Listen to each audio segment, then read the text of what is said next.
మనందరికి తెలుసు TRS party BRS party పుట్టింది తెలంగాణ కోసం.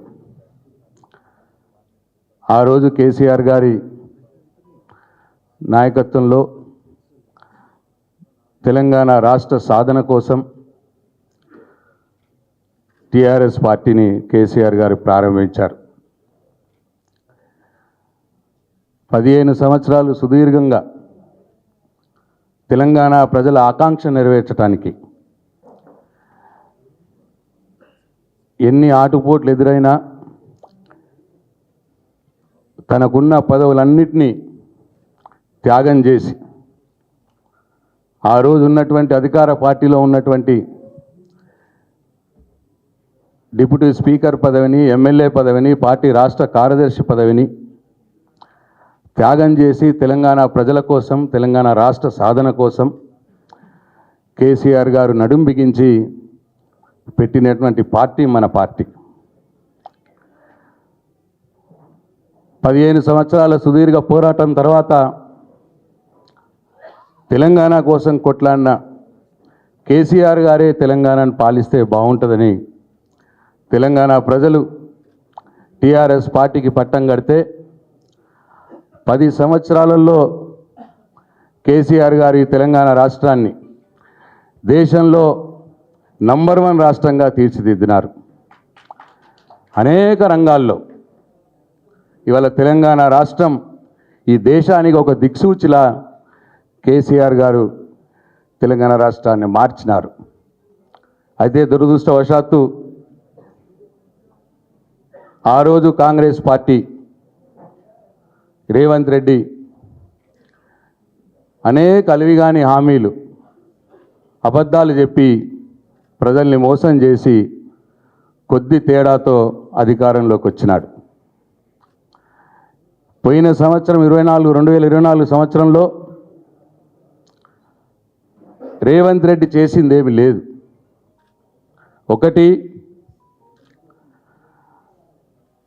తనను ప్రశ్నించటోళ్ళని అందరినీ కూడా జైల్లో పెట్టే కార్యక్రమం. సంవత్సర కాలంగా ఆయన ఇచ్చిన ఒక్క హామీ కూడా అమలు చేయలే. నీ హామీలు అమలు చేస్తలేవు, ప్రజల పక్షాన పోరాడుతున్నటువంటి మన నాయకులు కేటీఆర్ గారు కావచ్చు, హరీష్ రావు గారు కావచ్చు, వీళ్ళిద్దరిని అట్టనే టీఆర్ఎస్ పార్టీ సీనియర్ నాయకులు కావచ్చు, ఆయనను ప్రశ్నిస్తున్న వాళ్ళని ఇబ్బంది పెట్టి జైల్లో పెట్టి వేధించాలి అనే ఒకే ఒక కార్యక్రమం ఈ సంవత్సర కాలం నుంచి ఆయన చేస్తూ ఉన్నాడు.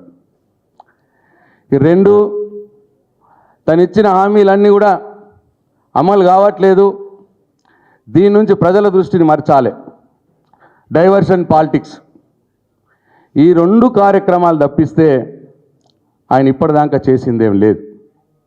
ఇక దాంట్లో భాగంగానే ఇవాళ కేటీఆర్ గారి మీద పనికిరాని ఒక లొట్టపీసు చెత్త కేసు, ఈ కార్ రేసింగ్ అని ఒకటి పెట్టి గత 2 నెలల నుంచి దాని మీద డ్రామా నడిపిస్తూ ఇవాళ ఆయన ఇబ్బంది పెట్టే కార్యక్రమం ఏదో చేయబోతా ఉన్నాడు.